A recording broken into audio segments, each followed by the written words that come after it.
It before came from Uganda. They did not come from here. Yes, all right. Birungi si birungi. Ebizibu byazedda era byagwirira edda munywanyi waffe neiba waffe mulirwana waffe Paul Kagame.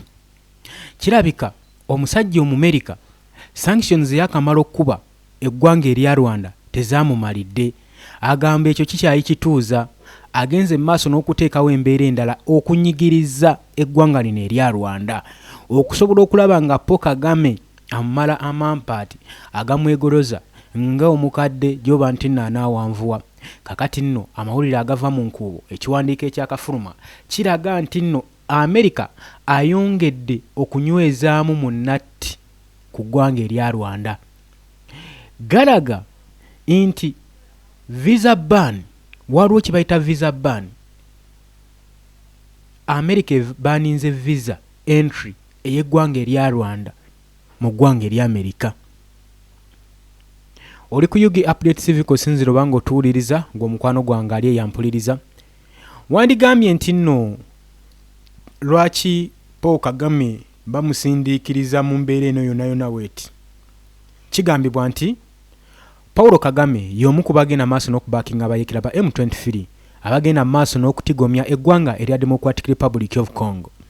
Kakati ate amawulire agava mu nkuubo galaga nti nno eggwanga erya DRC litandise okufugaza abayeekera bano nga libagoba mu territories zaabwe mu Eastern Democratic Republic of Congo saako ne mu Northern Kivu. Okusinziira ku buyambi obwabaweereddwa eggwanga ery'Abamerika bagamba kati balina amaanyi agamala okulwanyisa abayeekera era bagenda mu maaso n'okukozesa drones ne equipments ez'amaanyi ezibaweereddwa omusajja Omumerika.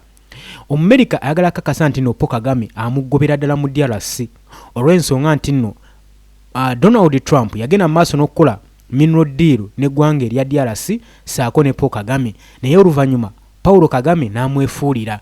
Kakati sanctions zino zonna z'olaba oyinza okwebuuza nti zivaawa omusajja bamulanga ki kasita ozanyira ku Mumerika byebyo ebibaawo. Nagambye eddagwe ali e Bulaaya oli ku Yugi Update Civic osinzidde oba ng'otuwuliriza. Kaakati ebizibu byogedde okwolekera Paul Kagame wabula United States egamba temporarily just bino bya kaseera buseera visa ban eyabateereddwako bagitaddewo nga ya kaseera buseera wabula tetunnamanya kaseera kagenda kubanga kenkana ki. Bino byonna bibonerezo babikuba ggwanga lya Rwanda wabula si Rwanda yokka wabula n'amawanga amalala ga East Africa agaliraanyi border gonagona gaweereddwa suspension ku visa screening eri abatuuze bonna bonna. Kyenkana bagambye amawanga 75 ge gatagenda kubeera nga gakkirizibwa okwaccessinga visa y'omusajja Omumerika nga bakava okusanctioninga eggwanga erya Rwanda nga bakabaninga amagye g'eggwanga erya Rwanda obutadda mu operation yonna yonna eya UN mu missioni zaabwe zonna zonna era ne babagamba n'abo abaliyo bonna tebalina ssuubi lya kubasasula olw'ensonga nti Omumerika yabadde amaze okukuba eggwanga lino erya Rwanda sanctions ate nga eggwanga erya Mozambique ligamba nti mu bwe balisasula abasirikale bano bakozesa shift system ey'Omumerika era ssente zibaweebwa mu ddoola. Kati balina ng'eki gye bayinza kusasula mu jaasi n'omu ng'ate ssente bazibaweera mu ddoola so ne babagamba munatusonyiwa okukabatema nti bannaye musibeemu ebyammwe ebyanguwa mudde ku butaka eno temukyalinayo kifo temukyalinayo mission temukyalinayo operation.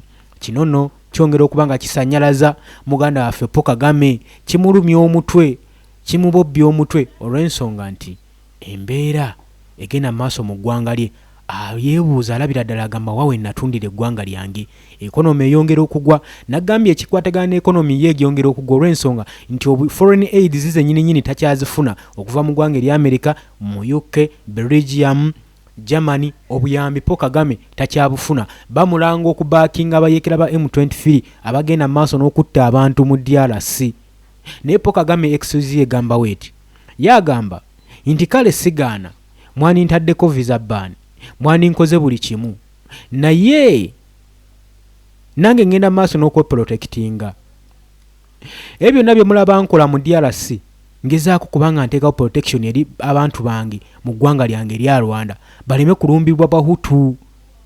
Kukyaliwo mu 1994 mu Rwanda genocide. Saagala kibeerenga ekyo ekikangawa kikomawo ku mulembe guno okukanga abatuuze b'eggwanga erya Rwanda. Kati n'agamba ngezaako kuteekawo protection.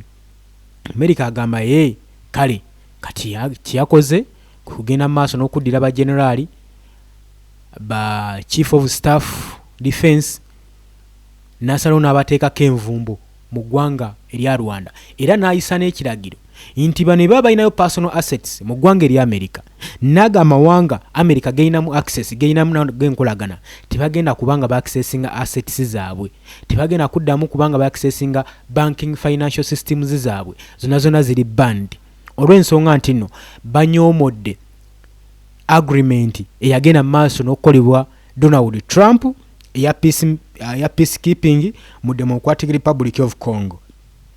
Ate nga Donald Trump agamba omusimbi mungi ogwatotomoka mukola agreement eyo kati so mu mbeera eno baba balina kisasulira nabo balozeeko ku bukambwe buno obwa Donald Trump. Okuzzaako ku sayidi eno ebigambibwa nti America yabaninze visa zonna ezifuluma mu ggwanga erya Rwanda nga bagenda mu America tebakyalina access. Kigamba wekiti the United States has imposed a temporary visa ban on Rwanda and other East African countries as part of border suspension of visa screening and insurance for citizens of 75 nations, the State Department said. Bino byavudde mu State Department nti United States of America yagenze maaso n'okubandinga olw'akaseera visa okuva eggwanga erya Rwanda saako n'amawanga amalala okuva mu East Africa okuliraana borders olwa visa screening eri abatuuze abanaava mu mawanga gano 75. The measures which take effect June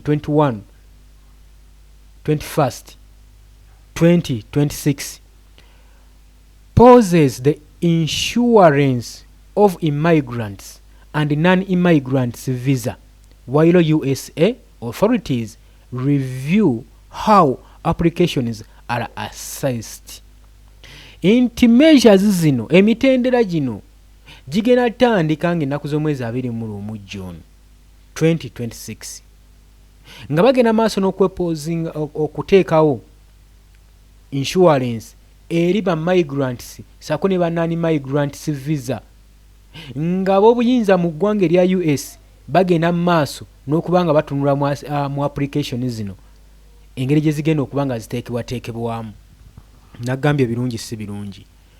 Donald Trump akaaye eno wagenda maaso n'okuwera ennemba mu lutalo olwa Iran eno wagenda maaso n'okufunza East Africa ayagala agenda okuva mu buyinza ekisanja kye ekisembayo nga buli kimu kiri talatibu saana kubanga ajjukira kye ekisanja kye ekisembayo kati ye ayina endowooza nti singa tabyekolera bino teri mukulembeze agenda kujjako agenda bimukolera kubanga ye ayagala agende nga buli kintu kye yali alowoozezaako ekyali ku manifesto ye ng'amaze okubanga akituukiriza.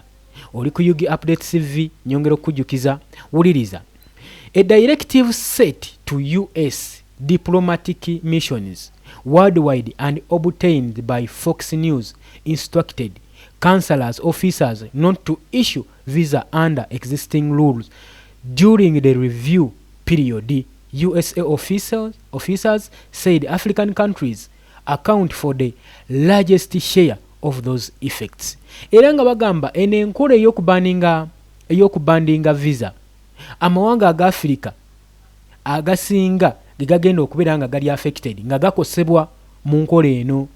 Era amawulire agava mu diplomatic missions mu worldwide mu nsi yonna mu Fox News instructors bakansala okuva mu office eya visa nga bali under US bagambye nti no teri muntu yenna ajja kukkirizibwa ku accessinga visa nga togoberedde mateeka. State Department spokesperson Thomas Pigott said the decision is intended to prevent individuals who fail to meet US immigration standards from entering the country. Bino bikaaye. Lwaki nkugamba nti no bikaaye? Gwe yenna abadde ayina omuze ogw'okuyingira eggwanga erya Amerika ng'oyita mu ngeri endala, bino biyinza okuba nga biweddewo. Omumerika annyonnyola ensonga lwaki yataddewo sanctions zino. Agamba spokesman ono Pigott agamba kino ekirowoozo kyakoleddwa okusobola okulaba nga beewala abantu ssekinnoomu abalemeddwa okufiiringa kwegamba okujjuza abalemeddwa otteeka mu nkola US immigration standards nga bagenda maaso n'okuyingira eggwanga. Nagambye gwe atanatweyungako kirira wansi waliwo ekigambo subscribe kikoneko obeere ng'otweyungako. The department will use the authorities it has to address immigrants who do not meet the required standards and who may become a burden on the state, benefiting from the generosity of the American people, Pigott said. Kakati spokesperson agamba inti department ekwasaganya ku bya visa obuyinza bajja ku addressinga ba migrants abo bonna abatagenda maaso na kutuukiriza mitendera, abo bayinza okufuuka ekizibu eri state, kubanga kino kiyamba ggwanga n'abantu ba ggwanga lya Amerika, tekiyamba mawanga malala. Agamba kino kitukwatako okulaba nga tutuukiriza obuvunaanyizibwa nga ffe aba migrants, aba state of migrants tulina otutuukiriza obuvunaanyizibwa bwaffe. Kati Paul Kagame omutwe gwongedde omwesera olw'ensonga nti ebintu birungi si birungi. Wuliriza, all East African countries are among those affected. Amawanga agasinga aga Africa gonna gali affected. Mulimu mawanga bagamba nti, wuliriza, potentially disrupting travel for students, workers, families and business people seeking to visit or relocate to the United States. Babagambye nti mmwe abali mu East African countries abakoseddwa abasuubira okubanga mbadde mu travelinga, okugeza ng'abayizi, abakozi, aba families, ba businessman abadde banoonya okukyalira namwe abadde banoonya okukyalira America, mukyuse ekifo eri United States kubanga eno tekyayi kiddukiro ky'aboonoonyi. Wuliriza, as US visa ban refers to restriction or suspensions on the issuance of visas to foreign nationals. Enti nga bagamba ng'engeri US gyetaddewo restrictions nga weeteddewo omukugiro oba omusanvu ng'egenda mu maaso n'okugoba insurance eri visas eri abo abagwira amawanga amagwira. Such measures can apply to entry countries specific visa categories including tourist, students, work or immigrants visa or targeted individual. Visa ban may be temporary or potential depending on the policy objective.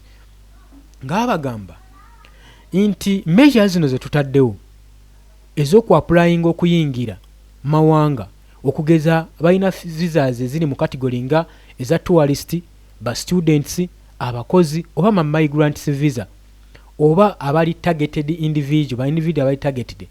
Visa ban eno babagamba ejja kubeera temporary era ejja kubeera ku pending ku policies ezijja okubeera nga tuteekebwawo objectives.